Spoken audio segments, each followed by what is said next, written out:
Ternyata fitnah yang kita alami sekarang ini, Pak, nggak ada ceritanya makin turun, nggak ada. Ini makin nanjak, Pak. Makanya saya kalau ditanya orang, Ustaz, kira-kira 6 bulan lagi COVID ini berakhir nggak? Saya bilang, maunya saya sih iya. Tapi kalau berdasarkan pemahaman saya tentang akhir zaman, kayaknya bakal jalan terus nih. Gitu. Bukan nakut-nakutin, gitu.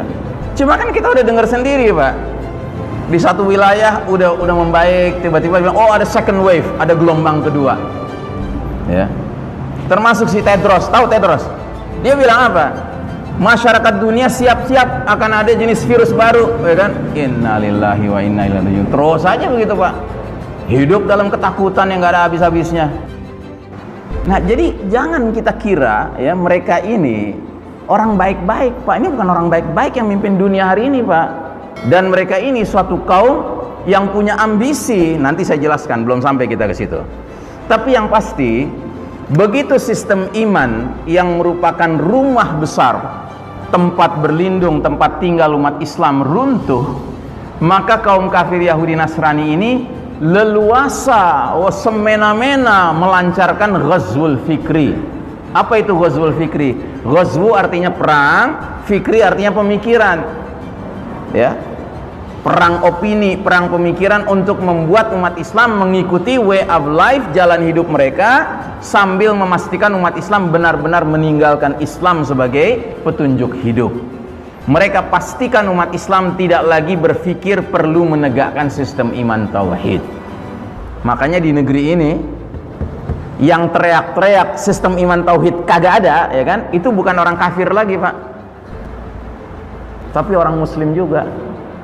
Karena apa? Mereka sudah jadi korban ghazwul fikri. Ya. Orang kafirnya udah ngangkat kaki, Pak, di negeri ini. Ya. Tapi muslim munafiknya yang luar biasa aktifnya. Nah, jadi kaum kafir Yahudi Nasrani sangat tidak rela jika umat Islam mengikuti petunjuk Allah. Enggak kenapa bagi mereka jika umat Islam tetap ngaku muslim, asalkan mau menempuh jalan hidup sebagaimana jalan hidup kaum kafir barat Yahudi Nasrani. Jadi sekedar kita ngaku muslim nggak masalah buat mereka. Tapi yang penting jangan ngikutin petunjuk Allah lagi. Ikuti petunjuk mereka. Ikuti jalan hidup mereka. Wah, Ustadz Ihsan hate speech nih, ya kan? Ungkapan kebencian nih. Enggak. Ada dalilnya. Di mana? Ini dia dalilnya. Surat Al-Baqarah 120. Ya. Mau tuduh Allah hate speech, silahkan. Mau tuduh Allah ujaran kebencian, silahkan. Mau tangkap Allah, coba aja. Gitu. Apa kata Allah? Walan tardu ankal yahud walan nasara hatta tattabi'a millatahum. Dan kaum Yahudi serta Nasrani tidak rela kepada kamu Muhammad dan kepada umatmu Muhammad sebelum engkau dan umatmu mengikuti millah mereka, jalan hidup mereka. Jadi tuh Yahudi Nasrani nggak sekedar pingin sesat sendirian, Pak, tapi dia ingin ngajak orang lain ikut sesat bareng sama mereka. Maka kata Allah Ta'ala, qul inna hudallahi huwal huda. Katakanlah sesungguhnya petunjuk Allah itulah petunjuk yang sebenarnya. Bukan petunjuk Yahudi, bukan petunjuk Nasrani, bukan petunjuk Barat, bukan petunjuk WHO, ya kan? Bukan. Gitu. Petunjuk yang benar petunjuk Allah. Gitu. Nah, yang mengerikan di ujung ayat ini Allah keluarkan ancaman. Apa itu ancamannya? Wala in ittaba'ta ahwa'ahum ba'dalladzi ja'aka minal ilmi ma laka minallahi min waliyyin wala nasir.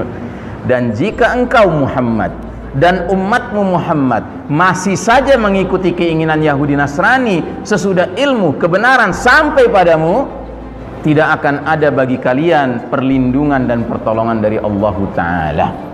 Sehingga pertanyaannya, masihkah kita perlu bertanya-tanya kenapa dunia Islam kayaknya hari ini nggak ditolong, nggak dilindungi sama Allah? Jawabannya ada di tangan kita sendiri. Seberapa jauh kita akhirnya mau berpegang teguh, wala, setia, loyal kepada petunjuk Allah saja, dan kita campakkan, kita berlepas diri dari jalan hidup kaum Yahudi Nasrani, itu kuncinya.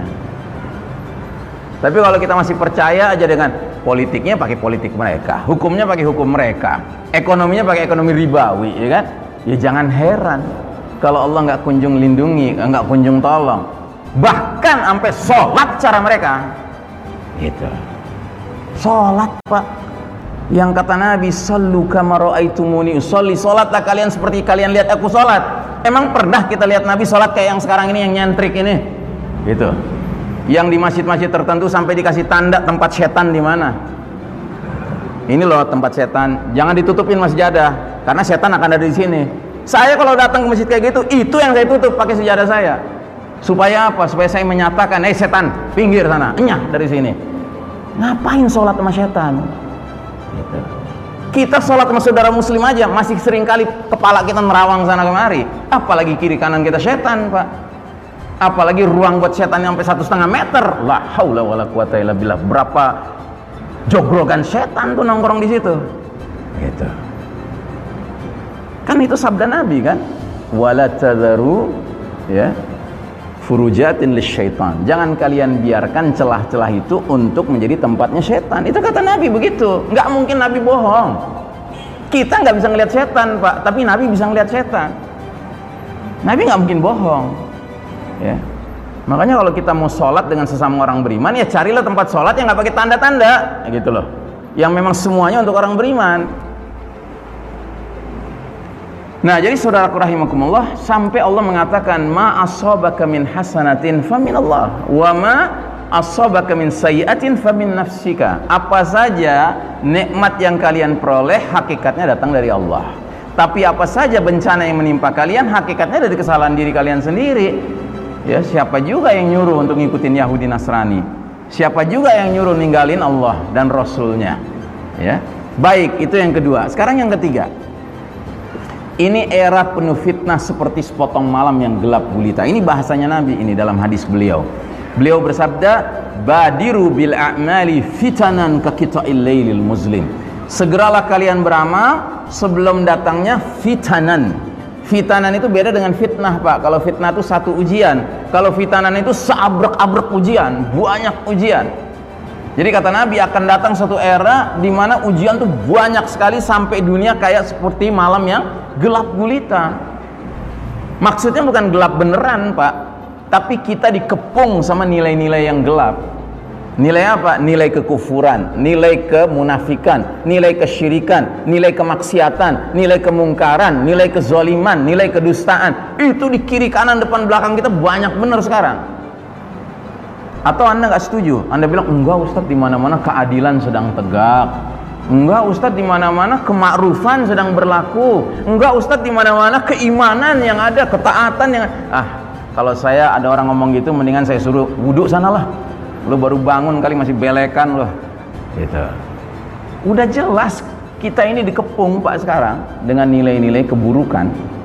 Gitu. Makanya Nabi menggambarkannya seperti malam yang gelap gulita. Dan yang lebih mengerikan, ternyata fitnah yang kita alami sekarang ini Pak, nggak ada ceritanya makin turun, nggak ada. Ini makin nanjak Pak. Ini sabda Nabi, fitnah akan kian memuncak hingga keluarnya puncak fitnah, Dajjal. Nabi bersabda, sungguh fitnah sebagian kalian lebih aku khawatirkan, aku takutkan dari fitnahnya Dajjal. Dan tidak ada seseorang yang selamat dari rangkaian fitnah tersebut, melainkan dia pasti selamat menghadapi fitnah selanjutnya, fitnah berikutnya.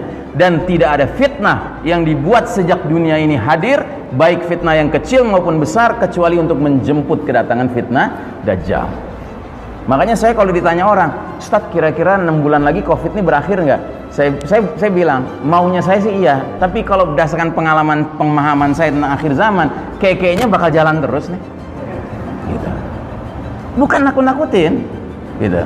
Cuma kan kita udah dengar sendiri Pak, di satu wilayah udah membaik, tiba-tiba bilang, oh ada second wave, ada gelombang kedua. Ya. Termasuk si Tedros, tahu Tedros? Tedros bukan tukang jual es, bukan. Tedros nih pimpinan Badan Kesehatan Dunia. Dia bilang apa? Masyarakat dunia siap-siap akan ada jenis virus baru, ya kan? Innalillahi wa inna ilaihi raji'un. Terus aja begitu Pak. Hidup dalam ketakutan yang gak ada habis-habisnya. Gitu. Ya. Nah, jadi saudaraku rahimakumullah, fitnah ini akan terus jalan Pak. Makanya nggak ada cerita kita masih boleh main-main sekarang, Pak. Mari kita beriman, bertakwa yang sebenar-benarnya, supaya furqan ada dalam diri kita. Karena kalau furqan nggak ada, Pak, mereka bilang ini baik, kita ikutin, padahal buruk. Mereka bilang ini buruk, kita jauhin, padahal itu baik. Gitu. Dan ini sudah mulai terjadi sekarang. Ya. Berapa banyak umat Islam yang resek ngeliatin saudara-saudaranya yang katanya COVID meninggalnya, terus dibungkus kayak lemper, masukin dalam kotak. Berapa banyak umat Islam yang resek hari ini? Udah sedikit, Pak, yang benar-benar peduli dengan bagaimana tata cara syariat dalam mengelola jenazah.